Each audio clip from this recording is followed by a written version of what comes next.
ክርክሮች ሊያቆሙ ይችላሉ ተብሎ አይታሰብም። ይሄን ተቸን ማለት ታምረ ማርያም ስህተት ነው ማለት አይደለም። እመቤታችን ከመቼ ጀምሮ ነው ወይ ከየትኛው ስጋ ነው የተገኘችው? የእመቤታችን ባህሪ ኮራፕትድ አይደለም፣ ኮራፕቴብል ነው። እንዴት?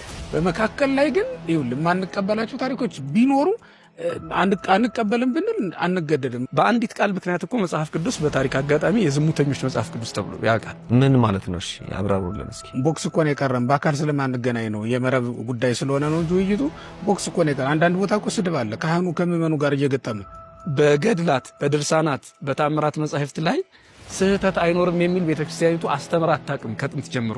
ሰው ሰባሪ በሆኑ ቃላት በሆነ መንገድ ስናረም እንታያለን። ይሄ እንደ መግፋት ሊያስቆጥርብን ስለሚችል ነው እንደዛም ብለው። ምሳሌ ስለ ቡና ክርክር፣ ስለ እመቤታችን ትንሣኤ እነሱ ነግረውን ነው እንደኛ የተከራከር። ሚዲያ ላይ ተምሮ ሚዲያ ላይ የሚጠፋ ሰው አለ። እሱን ደግሞ መረሳት የሌለበት ጉዳይ ነው። እኛ ፊት ላይ አቅርበውት ይሄንን እንደዚህ ትቀበላላችሁ ሲሉ ምን አይነት ነው ምላሽ መስጠት ያለብን? አሁን ሙሉ በሙሉ ገድላት ለውይይት ወይም ደግሞ ለጉባኤ ላይ ለክርክር አይጠቅሙም። ሰላም ጤና ይስጥልኝ። በመላው ዓለም የምትገኙ ወደ ቀንዲል ሚዲያ ቤተሰቦቻችን እንደምን አላችሁ? ሰላም እግዚአብሔር ከሁላችንም ጋር ይሁን። ይህ ቀንዲል ሚዲያ ነው። መርሃ ግብራችንም ቀንዲል ፖድካስት ነው። ዛሬ ደግሞ ሁለት እንግዶችን ወደዚህ ይዤላችሁ ቀርብ ያለው ክቡር የኔታ ሊቀ ሊቃውንት ስምዐኮነ መላክ እና ክቡር የኔታ ሊቀ ሊቃውንት ስሙር አላምረውን ወደዚህ ጋብዘናል። እስከ መርሃ ግብሩ ፍጻሜ አብራችሁን ቆይታችሁ ከኛ ጋር ታደርጉ ዘንድ ግብዣዬን አቀርባለሁ። እንኳን ደህና መጣችሁልን። እንኳን ማጥያችሁ ፈቃደኛ ሆናችሁ ጊዜያችሁን ሰውታችሁ እዚህ መታችሁ ልታስተምሩ ልትመክሩን ስለተገኛችሁ ከልብ አመሰግናለሁ። እግዚአብሔር ያክብርልኝ። ዛሬ እንግዲህ የተገናኘንበት ዋናው ሐሳብ ከቤተክርስቲያን መምህራን አንደበት ሊሰሙ የሚገቡ ሐሳቦች በማህበራዊ ሚዲያው እየተንቀሳቀሱ ስለሆነ እስቲ ቤተክርስቲያን ምን ትላለች፣ የቤተክርስቲያን ሊቃውንትስ ምን ይላሉ የሚለውን ነገር ለማንሳት ዛሬ እንግዲህ እናንተን ወደዚህ ጥሪ አድርገናል። የመጀመሪያው ጥያቄ የማደርገው ምንድነው ድንግል ማርያም አዳም ከወደቀ በኋላ የለበሰውን ስጋ ነው የለበሰችው የሚል ጥያቄ ነው።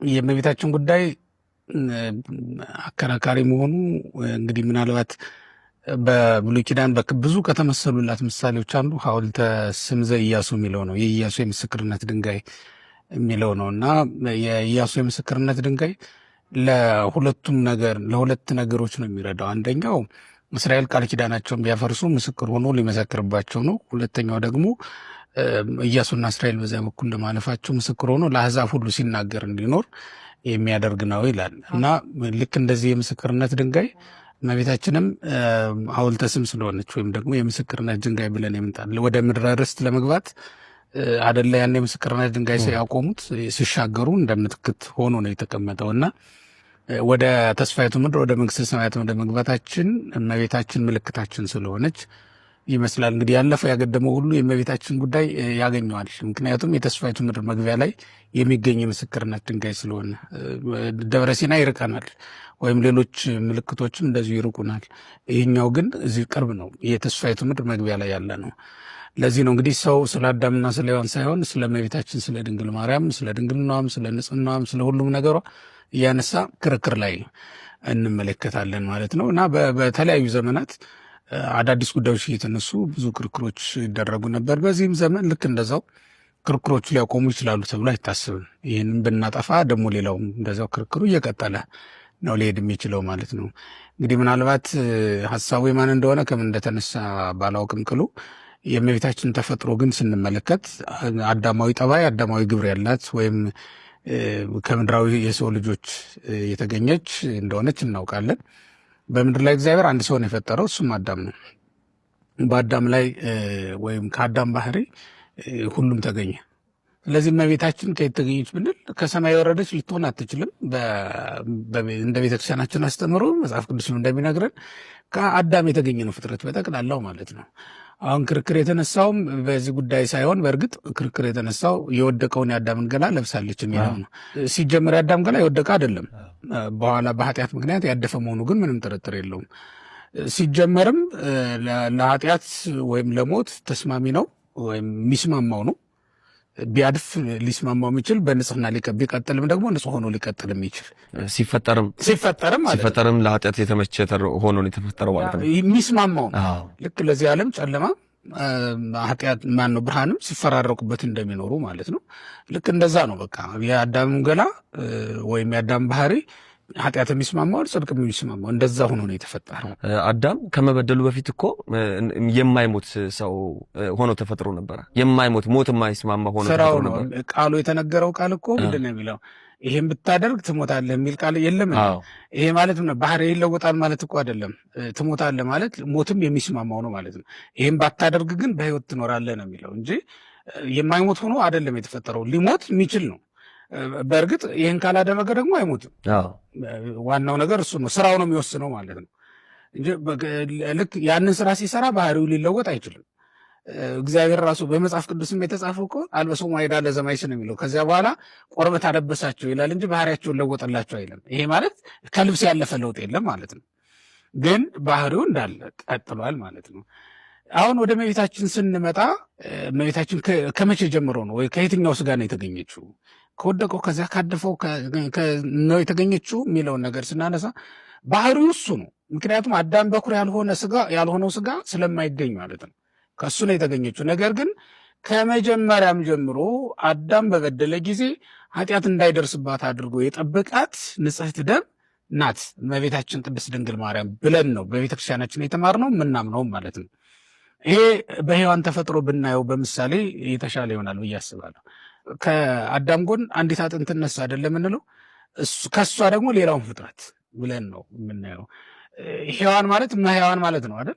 በግብር ለሔዋን አይስማማትም በመቅደም ካልሆነ በስተቀር እመሔዋን ወይም እሞሙ ለኩሎሙ ሔዋን መባል የሚገባት እመቤታችን ቅድስት ድንግል ማርያም እንደሆነች ሊቃውንት ይመሰክራሉ። ቅዱስ ኤፍሬም የሚለው እሞሙ ለኩሎ ሔዋን ብሎ እመቤታችን ሔዋን የሚለውን ቃል ትርጉም ለእመቤታችን ሰጥቶ ይናገረዋል ማለት። በዚህ ምክንያት እንደውም ቤተክርስቲያናችን ዳግሚት ሔዋን ብላም ትጠራታለች እና እመሔዋን መባል የሚገባት ቅድስት ድንግል ማርያም። ምክንያቱም ሕያው የሆነ አዳም ወይም ደግሞ አዲሱን አዳምን በማስገኘት ሕያዋን ፍጥረታት እንዲበዙ ያደረገች እመቤታችን ቅድስት ድንግል ማርያም ስለሆነች ነው። ከዛ በኋላ ከጎኑ ከተገኘ ማየገቦ እየፈለፈልን ወይም ደግሞ እየነቃን ሁላችንም እየተወለድን መብዛት ጀመርን ማለት ነው።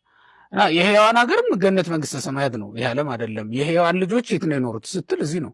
የሔዋን ልጆች ምን አይነት ነበሩ ስትል ሞትን ያስተዋወቁ ናቸው በዓለም ላይ አይደል? የመጀመሪያ ሞትን እኮ የሰበኩት ወይም ያስተዋወቁን አዳም በጆሮ የሰማውን በዓይኑ እንዲያዩ ያደረጉት ልጆቿ ናቸው። ስለዚህ እመሔዋን መባል የሚገባት አይደለችም ነው። ይልቁንም ይሄ ለማን ይገባል? ለእመቤታችን ይገባል። ይህን ሁሉም ምን ለምን መሰለ ወደ ምን ልወስደ ነው? ከአዳም ጎን የተገኘችው ያች አጥንት ከበደል በፊት ከነበረው ስጋ ነው ወይስ በፊት ብትለኝ በፊት ማለት ከበደል በፊት በነበረው ነው። ስለዚህ ያች ከአዳም ጎን የተገኘችው ሔዋን ደግሞ እመቤታችን ድንግል ማርያም ናት። ለዚያውም ከሔዋን የምትበልጥ ሌላ ሔዋን። ከሔዋን የምትበልጥ ምልህ ለምን መሰለ? ሔዋን በዮሐንስ አፈወርቅም እንዳስተማረው ከአዳም ጎን ተገኘች እንጂ ያለ ሴት አዳም እንዳስገኛት ሁሉ ያለ ወንድ ማስገኘት የቻለች ሴት አልነበረችም። ድንግል ማርያም ግን የሔዋን ዕዳ ጨምራ መክፈል የምትችል አይነት ሴት ናት፣ ሔዋን ናት ማለት ነው። ስለዚህ ከሔዋንም የምትበልጥ ሌላ ግርምት የሆነች ሔዋን ማናት ብትለኝ እመቤታችን ቅድስት ድንግል ማርያም ናት። ሆኖም ግን አሁን አዳም ተለውጦ እሷ ተገኘች ማለታችን ሳይሆን ከዚያን ጊዜ ጀምሮ በመንፈስ ቅዱስ ጥላ ስር ተጠብቃ ትኖር የነበረች ናት እመቤታችን ቅድስት ድንግል ማርያም። ከዚህም የተነሳ ምን እንላለን? ኃጢአቱ አላረፈባትም ባህሪውን እንጂ ኃጢአቱን አልወሰደችም ብለን እንናገራለን። ምን ማለት ነው? በሌላ አነጋገር ከርከቤዴን የምትባል እንቁ የምትወልድ ወፍ አለቻል። ከእንቁ ሳትወለድ እንቁ የምትወልድ ወይም ከእንቁ ሳትገኝ እንቁ የምታስገኝ ወፍ ናት። አዳም ልክ እንደዚያው ነው። ለራሱ ንጽሕና ሳይኖረው ንጽሕት የሆነችን ገላ ወይም ደግሞ ንጽሕት የሆነች ባህሪ ያላትን እመቤታችን ቅድስት ድንግል ማርያምን ማስገኘት የቻለ ነው ብለን እናምናለን ማለት ነው።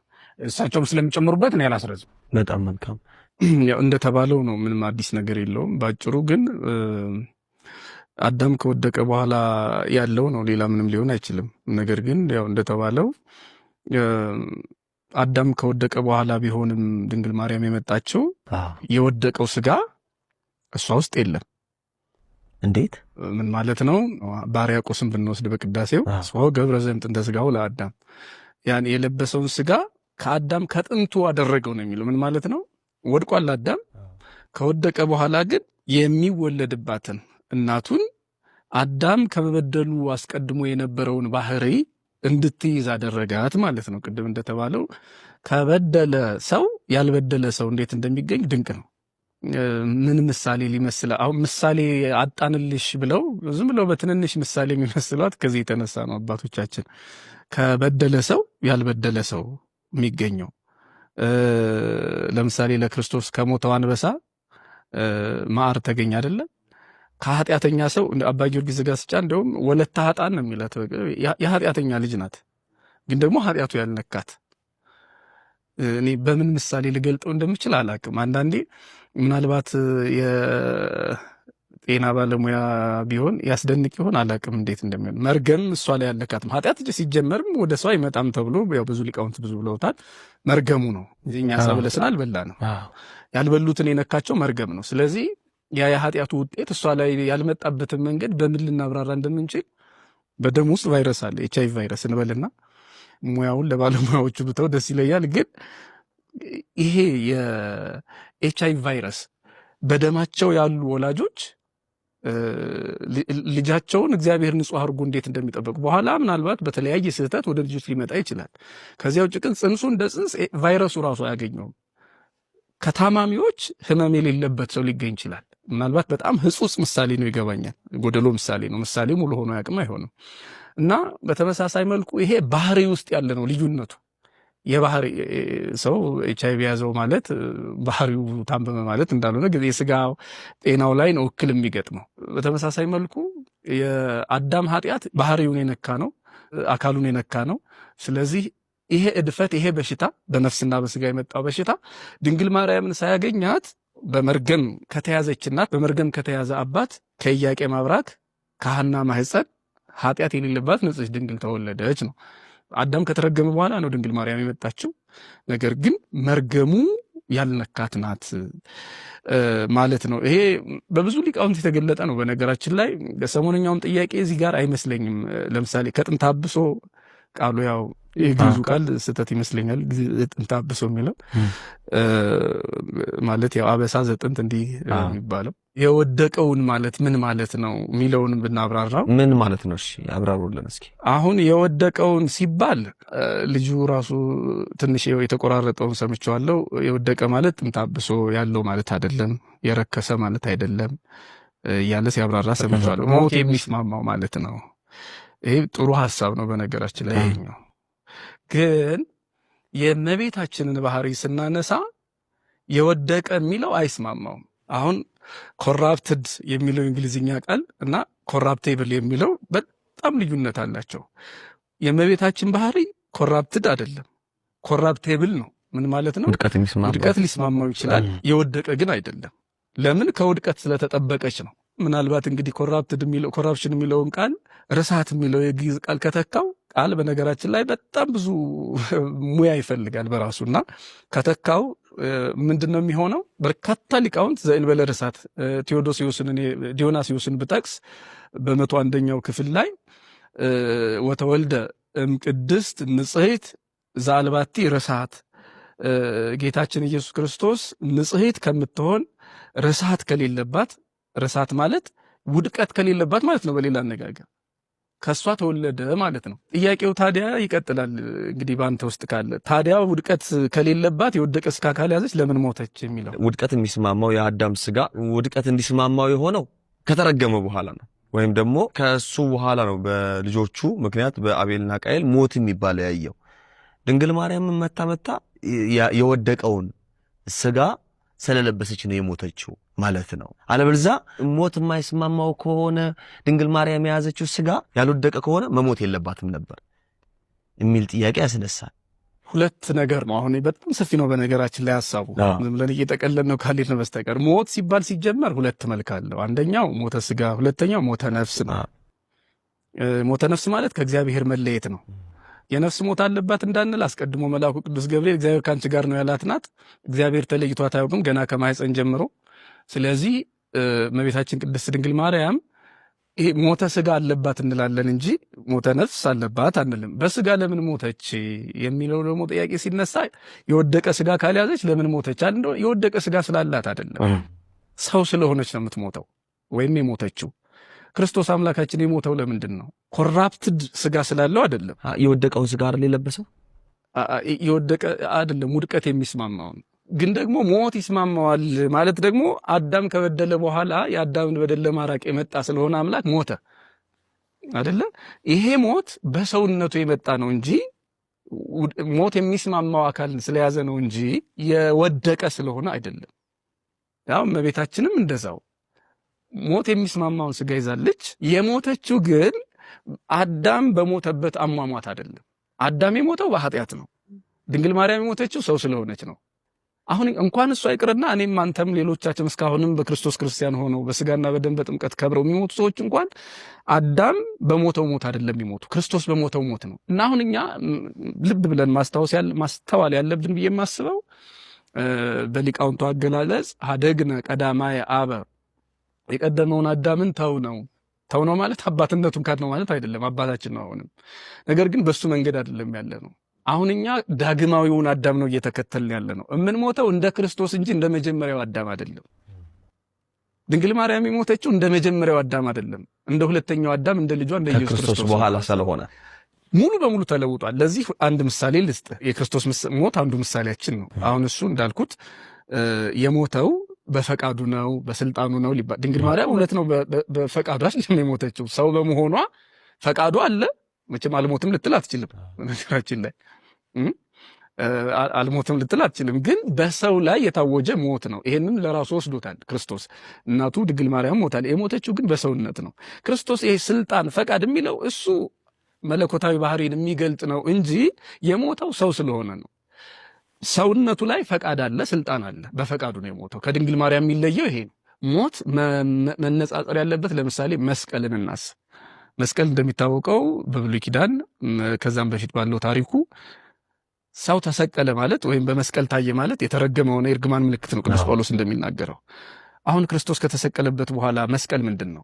መስቀልህን ስታይ የዳንክበትን ታሪክህን ነው የምታስታውስ እንጂ እርግማን አይደለም ትዝ የሚልህ። በተመሳሳይ መልኩ አሁን እኛ ሞትን ስናስበው ወደ አዲስ ዓለም መሸጋገሪያ መሆን እንጂ እንደ ብሉይ ኪዳኑ ፈርሶ በሱሶ መቅረት በአዳም በደል መያዝን አይደለም። ሞትህ እንደ ክርስቶስ ሳይሆን ትንሣኤህ እንደ ክርስቶስ አይሆንም። አሁን ብዙ ጊዜ ሰዎች እንደ ልጇ ትንሣኤ ነው የሚለውን ያው ጽፈውታል። የኔታ ሕይወተ ማርያም ነው። ብዙ ሊቃውንት በነገራችን ላይ በዚህ ጉዳይ በኋላ እንመጣበታለን። ከትርጓሜ ቤት ይለያያል። እመቤታችን የተነሳችው በዕለተ እሑድ ነው፣ የለም በሶስተኛው ቀን ነው የሚል አለ እና በአጭሩ ግን ዋናው ሐሳቡ ምንድን ነው? እመቤታችን የተነሳችው እንደ ልጇ ትንሣኤ ነው። እንደ ልጇ ትንሣኤ ነው ማለት እንደ ልጇ ሳትሞት እንደ ልጇ ትንሣኤ ልትነሳ አትችልም። እኛም እኮ እንደ ልጇ ነው የምንነሳው። ያ ማለት 3 ቀን እንቆያለን ማለት አይደለም። 1000 ዓመት ልንቆይ እንችላለን። እሱ የሚያስነሳን መቼ እንደሆነ የሚመጣ መቼ እንደሆነ ስለማናቅ የቆዩም አሉ 1000 ዓመታትን። ግን እንደ ልጇ ትንሣኤ ነው የሚነሱት። ምን ማለት ነው? ቢያንስ አሟሟታቸው ከክርስቶስ ሞት በፊት እንኳን ቢሞቱ አሟሟታቸው ለሲኦል ቢሆንም ለምሳሌ አዳም ልጆቹ በሙሉ ባሉበት በመቃብራቸው ሞታቸው ተቀየረ ባሉበት። እና ዋናው ምስጢር ደግሞ እመቤታችን የያዘችው ስጋ አዳም ከመበደሉ በፊት የነበረውን ንጽሐ ጠባይ ይዛ ነው የተገኘችው የተገለጠችው ስለምንል የወደቀ ስጋ ነው የሷ ስንል የሚያበላሸው ይሄንን ነው። አዳም ከመውደቁ በፊት የነበረው ባህሪ ነው ያላት። ምን ማለት ነው? ኃጢአት የሚስማማት ግን ያልበደለች ሴት ተገኘች ብለናል። ስለዚህ የወደቀ ስጋ ነው የያዘችው ማለት ወደዚያ ሄዶ ያበላሽብናል። ስለዚህ አሁን ምንድነው መባል ያለበት? ይሄ ምናልባት ወንድሞቻችን ኮራፕቲብል የሆነ ቦዲ አላት፣ ነገር ግን ይሄ ኮራፕትድ አልሆነችም፣ አልነካትም። ውድቀት የሚስማማው ስጋ እንጂ የወደቀ ስጋ እሷ ውስጥ እንደሌለ ማወቅና ማሰብ ይገባል ማለት ነው። በጣም መልካም። ስላስተማሩን በጣም ቃሌት ያሰማልን፣ እግዚአብሔር ያክብርልን። አብዛኞቻችን እንደተመለሰልን ተስፋ አድርጋለሁ። ከዚሁ አያይዘን ግን ድንግል ማርያምን አቀባ የሚለው ትርጉም ከሞት ነው ወይስ ከኃጢአት ነው የሚለውን ጥያቄ ያነሳለሁ አየጄ። በነገራችን ላይ የእመቤታችን ጉዳይ በጣም ድንቅ የሚሆነው ለምን መሰለህ? ልክ በኋላ ላይ ስትወልድ የመውለዷ ነገር ድንቅ ነው ወይም ደግሞ ልዩ ነው እንዳልን ሁሉ የተፈጥሮንም ነገር ልክ እንደዚሁ የመጣችበትን መንገድ በጣም ልዩ ነው እንላለን። እና ከመጀመሪያው ከጽንስ ጀምሮ መንፈስ ቅዱስ ጠበቃት ብለን ስንናገር እንዴት ሊሆን ይችላል ብሎ ሰው የሚደነቀው ለዚህ ነው። በኋላም እኮ የተደረገው ነገር በማንም የተደረገ አይደለም፣ ለማንም የተደረገ አይደለም። ስለዚህ ነገረ ማርያም የሚያጠና ማንኛውም ሰው የእግዚአብሔር ድንቅ ስራ ወይም ደግሞ ልዩ የሆነ ነገር እዛ ውስጥ እንዳለ አምኖ መግባት አለበት። በሰውኛ አስተሳሰቡ የማይከናወኑ ነገሮች ዘእንበለ ዘር መጽነስ፣ ዘእንበለ መውልዲት መውለድ፣ ከድንግልና ጋር ወተት ማመንጨት፣ ለሴቶች የማይቻለው ነገር በሙሉ እመቤታችን ላይ አለ። ይሄ ደግሞ እግዚአብሔር በልዩ ልዩ በስነ ፍጥረታትም ላይ ስንመለከት እኮ በጣም ልዩ የሆነ ነገር ታያለ። አሁን ከመሬት ውስጥ የውሃ ምንጭ ሲመነጭ ብትመለከት ፍልቅ ብሎ ሲወጣ ከአፈር ውስጥ ነው የሚወጣው፣ ግን ደግሞ ኩልል ያለ ጥርት ያለ ሆኖ ነው የምታገኘው። እና ከአፈር መውጣቱ ጥራቱን አይቀንስበትም። አይተዋል። ኋላም አፈር ላይ ተኛው፣ ግን አፈሩ ከስር ነው፣ ከውሃው ጋር ምንም ቅልቅል የለም። ይህ እግዚአብሔር ጥበብ። እመቤታችንም ልክ እንደዚያው ነው። ጭቃ ውስጥ ነው የወጣችው። ያም ደግሞ ከአዳም ገላ ማለት ነው የወጣችው፣ ግን ደግሞ ንጽሕት ናት ብለን ነው። እኔ በጣም የሚገርመው የባቢሎን ምድጃ ውስጥ ስትገባ፣ የእቶነ እሳት ውስጥ ስትገባ፣ ሰለስቱ ደቂቅ እሳት ውስጥ ናቸው አይደል? ግን የእሳቱ ወላፈን ልብሳቸውንም እንኳን አላጠቁረውም ይላል። እንዴት እሳቱ እንደዛ ማድረግ የማይችል ሆኖ ነው እንዳትል፣ ሊጥሏቸው የቀረቡ ሰዎችን ወላፈኑ ገድሏቸዋል ይላል፣ በልቷቸዋል። አሁን አይተሃል፣ እሳት ውስጥ ገብቶ ጥላሸት ካላገኘህ፣ እሳት ካለበላህ፣ እመቤታችን እስከ አዳም ገላ ውስጥ ንጽሕት ሆና ወጣች፣ በደሉ አላረፈባትም ምን ሆነው ነው? ስለዚህ ወደ ምን እንመጣለን ማለት ነው? አንተ ወደ አነሳው ጥያቄ ስንመጣ ምንድን ነው የሚሆነው? ከምን ጀምሮ ጠበቃት? ከማህፀን ጀምሮ ነው የጠበቃት። ከምን ጠበቃት? ከኃጢአት ነው። ከኃጢአት ነው። ምክንያቱም አሁን ላልካቸው ነገሮች ሙሉ እኮ ምንጩ ኃጢአት ነው። ሞት ብትል፣ መቃብር ብትል፣ በምጥ መውለድ ብትል፣ ሌላም ነገር ብትዘረዝር ምንጩ ኃጢአት ነው።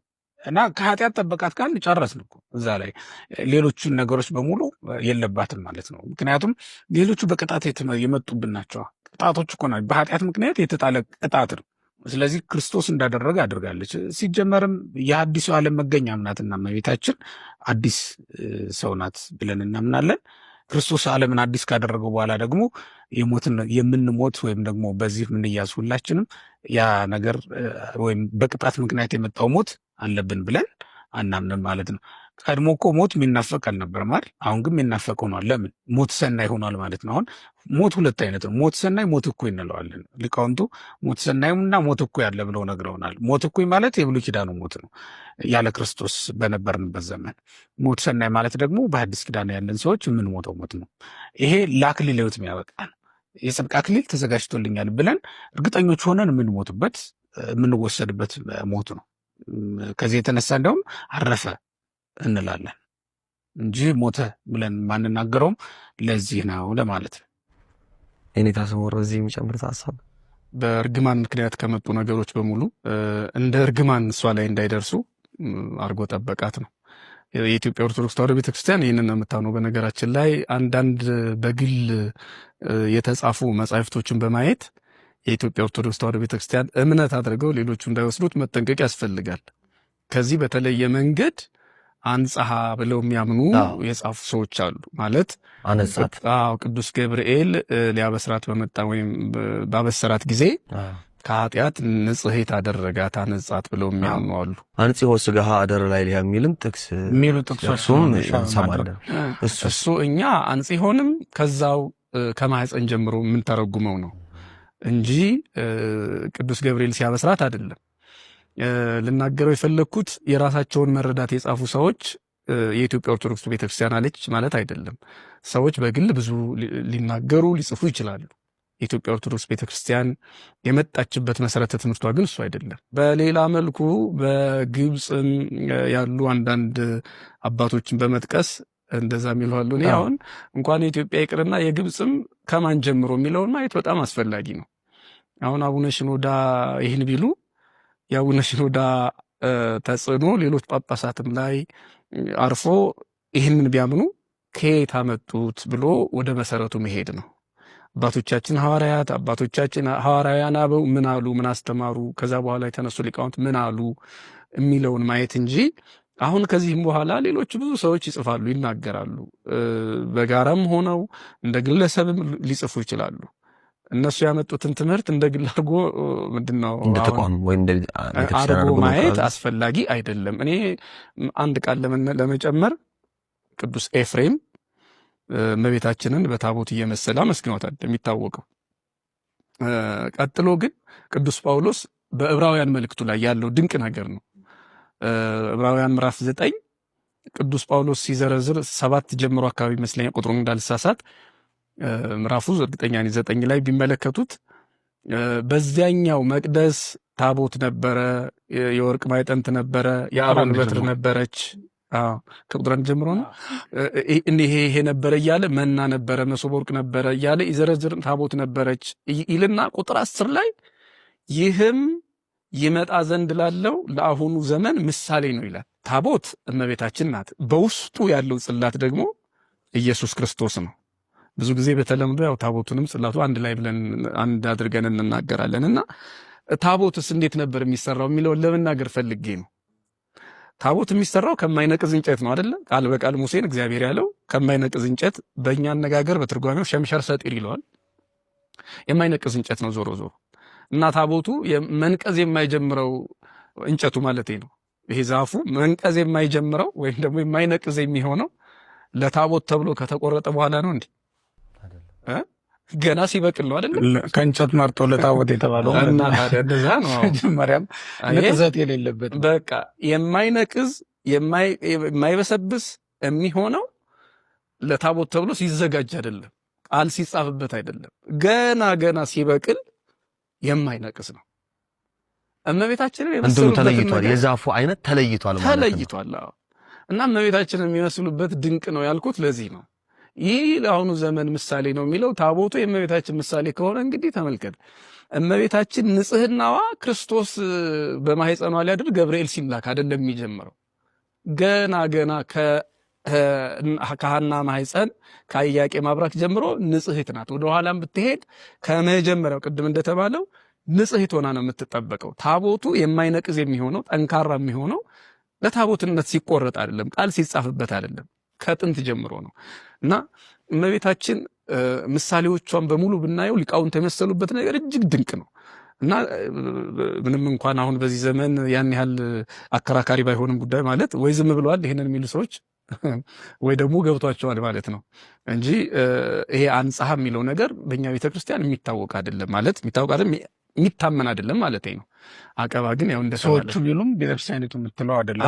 ቤተክርስቲያኒቱ በፍጹም እንደዛ የምታምነው አይደለም። አቀባ መንፈስ ቅዱስም ከእናቷ ማህፀን ጀምሮ ጠበቃት የሚለውን ነው። ድንግል ማርያም አዳም ከመፈጠሩ በፊት በአምላክ ሕሊና ታስባ ትኖር ነበር የሚለውስ አስቀድሞ አዘጋጅቷት ነው? ከመሆኑ አስቀድሞ የሚሆነውን ነገር ያውቃል አይደል? ምንድነው እግዚአብሔርን የእግዚአብሔር ባህሪ ነው ይሄ። እንደዛ የሚያውቅ ከሆነ የሚፈጥረው ሰው ምን እንደሚሆን ያውቃል። አዳምም እንደሚያነሳው ያውቃል ማለት ነው። አሁን አንተ ሐኪም ቤት ከመሄድ በፊት ሐኪሙ ያንተ በሽታም እንደሆነ አያውቅም። ለበሽታዎች ሁሉ ብዙ መድኃኒት ያውቃል። ከዚያ ይመረመርና ያንተ በሽታ ከሚያውቃቸው መድኃኒቶች መካከል አንዱ ሊያጠፋው የሚችል ሆኖ ሲገኝ ያችን መድኃኒት ስዶ ያመጣል አይደለ? አንተ ከመምጣት በፊት ያችን መድኃኒት ያውቃታል ነው የሚባለው? ያውቃታል። ግን አንተ ከመጣ በኋላ ለዚያ እንደተስማማ ያደርጋታል ማለት ነው። እግዚአብሔርም ለአዳም አስቀድሞ እመቤታችን ለመድኃኒትነት እንደሚጠቀማት ያውቃል ማለት ነው። ዓለም ሳይፈጠር በፊት በአምላክ ሕሊና ታስባ ትኖር ነበር የተባለችው ለዚህ ነው። ሁሌም ስትፍለቀለቅ ስትታስብ ትኖራለች። ከዛ በኋላ ከተነገረው በኋላማ አዳምም እኮ በልቡ ይዟት ኖራ ያስባት ነበር። ገና ግን በእግዚአብሔርም ዘንድ አስቀድማ ታውቃ ትኖር እንደነበረ ነው የሚያሳየው።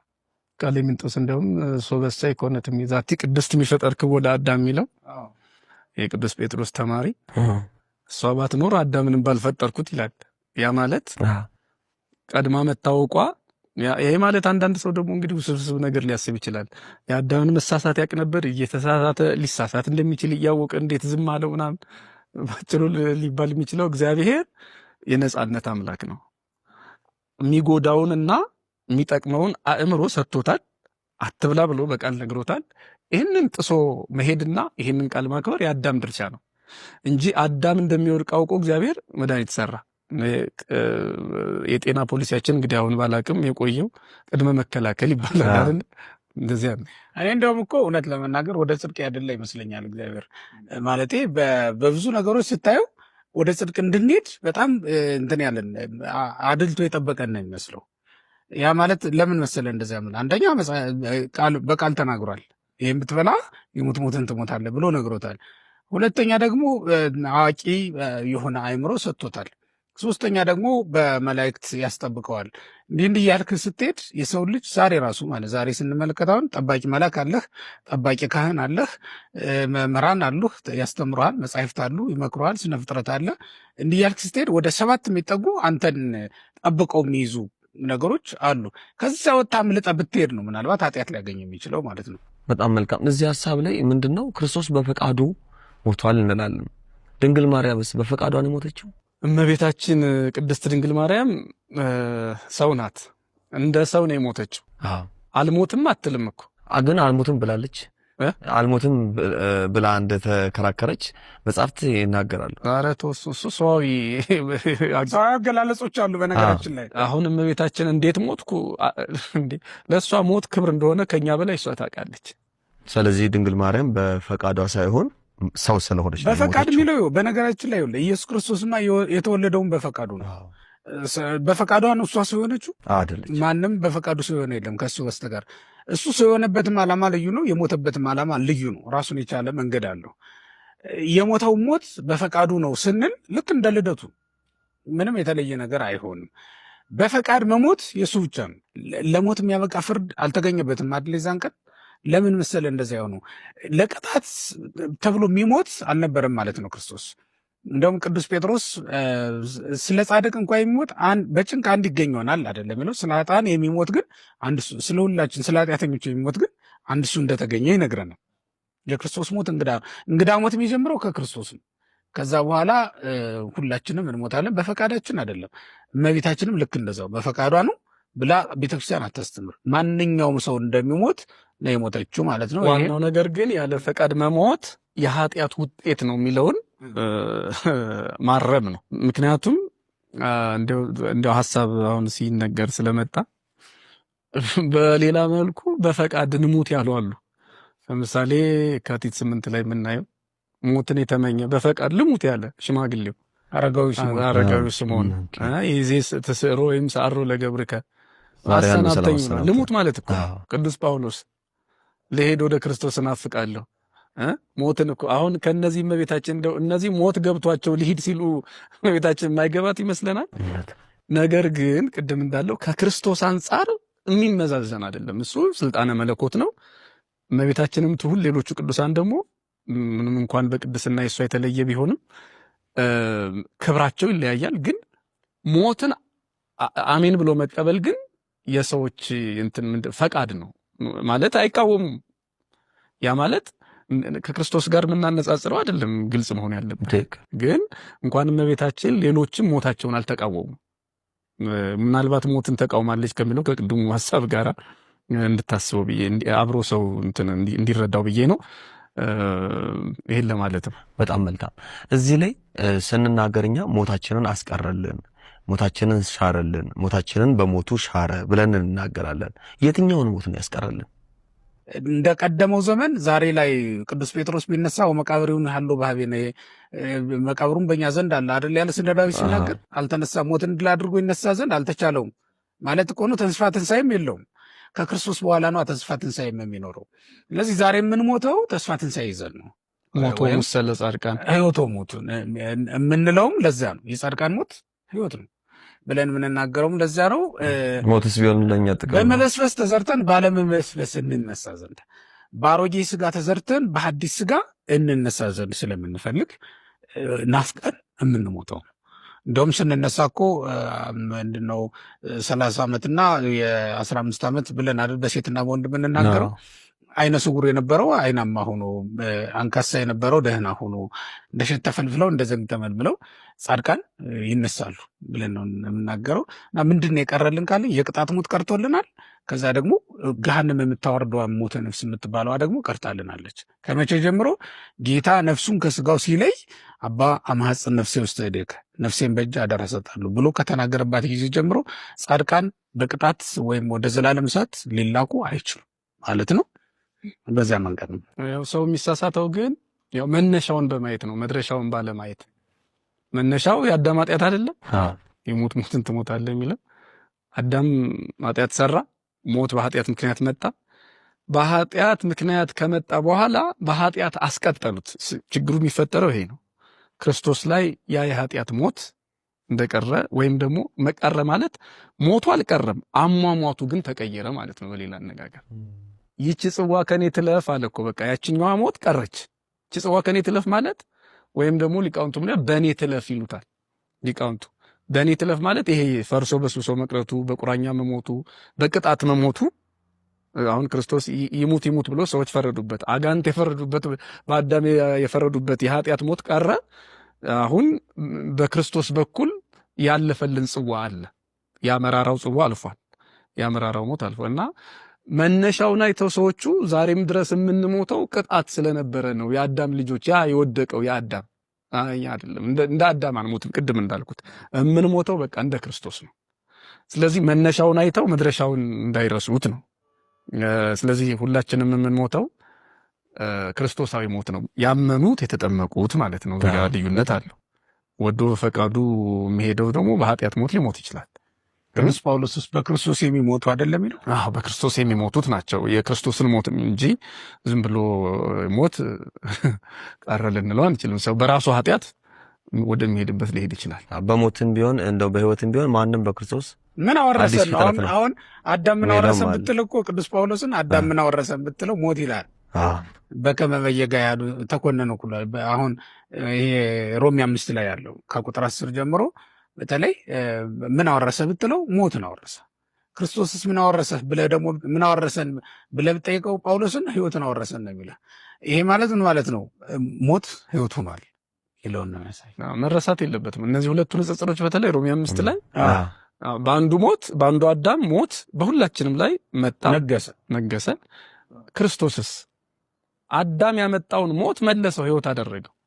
ስለዚህ ለምን አዳም ላይ ተለጥፈን እንቀራለን? ወደ አዲሱ አዳም መምጣት አለብን። ለዚህ የአዳም ቅጣት አይደለም እኛን እየገደልን ያለው ሰውነት ነው። ወደ አዲስ አሁን እመቤታችንን ፈለሰትን ዘይበል ያበይ ይበል የሚላት ለዚያ ነው። ከሚያረጀው ወይም ካረጀው ኃላፊ ጠፊ ከሆነው ዓለም ወደማያልፈው ሄደች ነውና መሸጋገሪያችን ነው ለማለት